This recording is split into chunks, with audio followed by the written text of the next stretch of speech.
नमस्कार, JD news में आप सभी का स्वागत है। आपने सुना होगा देशा में देश हमारा देश हरियाणा। तो आज हरियाणा दिवस है। हरियाणा दिवस पर सबसे पहले तो मैं पूरे हरियाणा के लोगों को मेरी ओर से और हमारे चैनल के माध्यम से हरियाणा दिवस की शुभकामनाएं देती हूं। तो वहीं आज मैं नंदीशाला में मौजूद और हरियाणा दिवस के उपलक्ष्य में केलनिया गाँव की जो नंदीशाला है वहाँ पर मद भागवत कथा का आयोजन किया गया है। और आज ये कथा है, आज इसका पहला दिन है और ये कथा का समय है जो 2 बजे से लेकर 5 बजे तक है। नंदीशाला की ओर से नंदीशाला की गौरक्षा सेवा समिति के जो सदस्य हैं उनके द्वारा ये कथा व्याचक करवाई गई और इस कथा में आज मैं आपको लेकर चलूंगी अंदर और कथा में कुछ झलकियां हैं, खास झलकियां वो आपको दिखाऊंगी। और वहीं आपसे अपील है कि केलनिया गांव की नंदीशाला में पहुंचिए और एक बार कथा का आनंद लीजिए। और ये कथा है जो 1 हफ्ते तक चलेगी। आज इस कथा का पहला दिन था, 7 दिन तक ये कथा चलेगी। आखिरी दिन कथा के आखिरी दिन हवन यज्ञ करके और पूरी तरह से कार्यक्रम करके इस कथा का समापन होगा। तो वहीं आइए मेरे साथ अंदर और दिखा देते हैं आपको इस कथा की कुछ झलकियां।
केलनिया नंदीशाला के अंदर क्षेत्र के जितने बेसहारा गोवंश हैं, खास करके मैं नंदियों की बात करूं तो वो यहाँ पर लाए जा रहे हैं और लगभग 80% शहर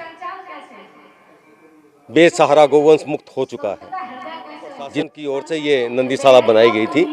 और गौरक्षा सेवा समिति को सेवा का कार्यभार सौंपा गया था। मैं यहाँ का उपाध्यक्ष हूँ, भाई सुशील जी यहाँ सह सचिव है। जितने भी हमारे सदस्य यहाँ सेवा का कार्य कर रहे हैं और ख़ास करके आज जो ये कथा का जो आयोजन किया गया है, आज हरियाणा दिवस भी है, इसीलिए हमने 1 तारीख का जो चयन किया भी हरियाणा दिवस के उपलक्ष्य में भी हो जाएगा। और साथ में इस नंदीशाला की शुरुआत जो है एक अच्छे दिन अगर हम चालू करें, इस कथा को चालू करें तो एक इसका अच्छा रिजल्ट आएगा। इस क्षेत्र में पूरे प्रचार प्रसार हमने किया और ख़ास करके कोविड का ध्यान रखते हुए इसमें ज़्यादा हम कट नहीं कर रहे, इसीलिए थोड़ा खुला बिठाना, सैनिटाइजर का प्रयोग करना, मास्क आदि ये सारी चीज़ें प्रिकॉशन हम रखे हुए हैं। भगवान का नाम लेना भी जरूर है, इन नदियों को सहारे की भी जरूरत है, इसलिए इस कथा का आयोजन किया गया है। ये आज चालू हुई है और 7 तारीख तक ये कथा चलेगी। 8 तारीख को हमारा हवन यज्ञ वगैरह जो है उसका लास्ट दिन रहेगा। और उस हवन यज्ञ में मैं शहरवासियों से, जितने भी धर्म प्रेमी लोग हैं, जितने भी गो भक्त हैं, उन सब से अनुरोध करूँगा कि वो यहाँ पर आए। 7 दिन 2 से 5 बजे तक ही हमारी कथा रहेगी दोपहर में। सभी दिनों में लोग आए और लास्ट जो 8 तारीख को जो है सुबह 8 से 9 हवन यज्ञ है और उसके बाद में 9 से 11 बजे तक कथा रहेगी और 11:15 बजे भंडारे का आयोजन किया है। तो सभी धर्म प्रेमी लोगों से, गो भक्तों से मेरा अनुरोध, कृपया वो यहाँ पर आकर कथा का भी आनंद ले और नंदीशाला को सहयोग करें। कथा जो वाचक हमारे हैं पंडित तरसेम जी इस कथा का आयोजन कर रहे हैं। नंदीशाला ने स्थल उनको उपलब्ध कराया है और सुमन जी जो है पीछे से आगरा से है और आजकल वो सरसा में निवास कर रहे हैं और बहुत अच्छे कथावाचक हैं। उनकी कथा का आनंद हम सब ले रहे हैं। आप ऐसा है कि नंदीशाला भी कुछ रोज़ पहले से ही गौरक्षा सेवा समिति ने संभाली है और इसकी सेवा के लिए एक मिशन उठाया है जो प्रशासन के सहयोग से और गौरक्षा सेवा समिति के सहयोग से, ये प्रशासन के अधिकारियों के सहयोग से ये सारा कार्य चल रहा है। तो इसी के हमने रूप में ये कथा का आयोजन किया गया है। तो उसमें आज कथा का पहला दिन है। आज 1 तारीख से लेकर के ये 7 तारीख तक ये नवंबर तक चलेगी।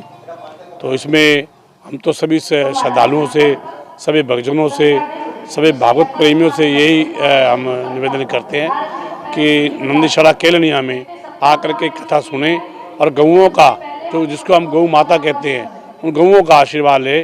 गऊ बेसहारा नहीं है, ऐसा नहीं बेसहारा है, लेकिन हमें ध्यान देने की जरूरत है इन गऊ माता की सेवा के लिए। हमें नंदीशाला में आकर के नंदीशाला की हर तरह से सेवा करनी चाहिए, यही हमारा सबसे निवेदन है। आम जनता से, सरसा से, सभी जनता से, सभी ग्रामवासियों से कि आकर नंदीशाला में और देखें और सेवा करें, जिससे हमें पुण्य के लाभ तो होगा, हमें आत्मिक शांति भी मिलेगी। ये गांव के लोगों ने जो ये वाकई में इनके मन में जो श्रद्धा है, उनको ये अच्छा महसूस हो रहा है कि हमारे गांव में, और वो भी गौशाला में ये बहुत महत्व है इसका। गौशाला में अगर जो ये कथा, भागवत कथा होती है, तो इससे बड़ा कोई भी पुण्य नहीं है। गऊओं के दर्शन और उसके बाद भागवत का आपको जो श्रवण करोगे, तो उससे तो मैं कहता हूँ इससे बड़ा कोई सुख प्राप्ति नहीं हो सकती, इससे बड़ा कोई पुण्य नहीं है। तो गांव के लोग बड़ा अपना आपको महसूस कर रहे हैं कि भाई हमारे जो गांव में केलनिया की गौशाला में ये जो आपने कथा हो रही है, भागवत कथा, इसका हमें बड़ा अच्छा श्रवण मिलेगा। कोविड के चलते हुए लोगों का मंदिरों में, धर्मस्थलों में जाना ना कतई बंद था। अब कोविड कुछ ठीक होने लगा है।